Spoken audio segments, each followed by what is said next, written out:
share lang ko, kung giunsa ni pa sa kuan bitaw sa duha ka buwan. Giunsa ani nga team, o giunsa sa murag na usab bitaw ang perspective. Kaya sa una gyud murag kuan na jud ko ba strong kay ko nga adit jud ko magminyo, di ko magmusuda ng buyag-buyag.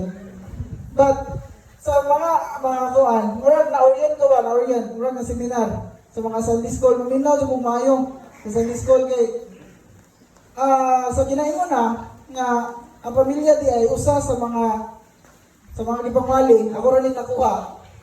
Makatabang siya, makawala sa stress, nga, ay maka-inspire nimo. And ang nakanindot jud nga daghan mo nga mga lagad sa Ginoo. And ganahan kay ko tungod po sa itong mga pastors, itong mga mag-uuli, nga parang masabtan nito nato, or ma-embrace din nato ang mensahe. So ganito ang buwan, as for me and my house, we will serve the Lord.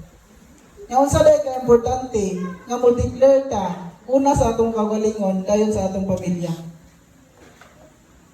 So mga mga igsoon, and usapod, atong masabtan kung unsa ka bugat ang giingon ni Joshua, ang sa pag-ingon bitawan ni, dili na to masabtan kung unsa siya kabugat, kung dili na to mahibawan niyang story. Tingnan ako sa story ni Joshua, akong gibasa po ng uban. Makaingon ko ba, grabe kinabuhi si Joshua. Grabe ang kinabuhi ni Joshua. Kauban ang Ginoo. Kay baba mo, adunay time, nga kausa lang to nahitabo sa kinabuhi ni Joshua. Katulang to nahitabo. Nga adihayo sa kaadlaw, nga ang adlaw wala mo tulin. Ang adlaw ba wala mo tulin? Hindi ba musahot mo ang tanang adlaw? Mukuhan mo gina mo munaog. Kay musahot. Panahon sa ilang battle, sa ilang pagira, ngadto sa mga Canaanites. Siguro na, Canaanites. Diyan usa ka panghitabo nga grabe murag usa ka kuan ba? Hindi ka katuo. Nga lima ka ang adlaw wala mo luhag. Kaya naman tingnan ni Joshua nga hunong sa dira sa ibabaw sa Gibeon. Nga naman nagkikaaway man sila. And then kung mungit-ngit na makatakas sa ilang mga kaaway. Ilang kaaway lagi makatakas.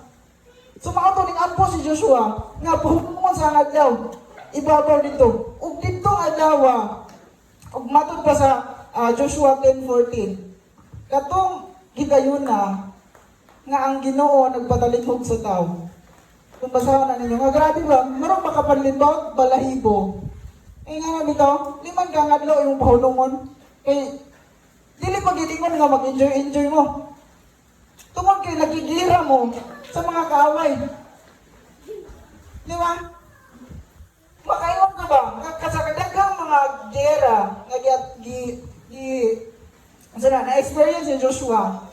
Kauban ang Ginoo. Makaingon jud ka nga kung mo kana bitaw mo declare ka, mo commit ka nga as for me and my house we will serve the Lord. Mga igsoon ato nang atong i-dissect karon.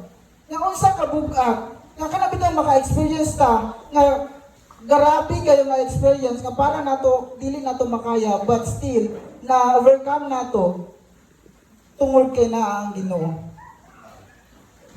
Nagmahimo ta nga malampuson dili tungod sa atong kakugi, dili tungod sa atong kakayahan, kaarangan, but because of God. Kay tungod naa ang Dios nga nagbantay nato. Una mga igsoon, atong makuha dinhi nga serving the Lord requires a deliberate choice. Isa man ang deliberate tinuyuan, di ba? Kanang imuhag choice. Kasi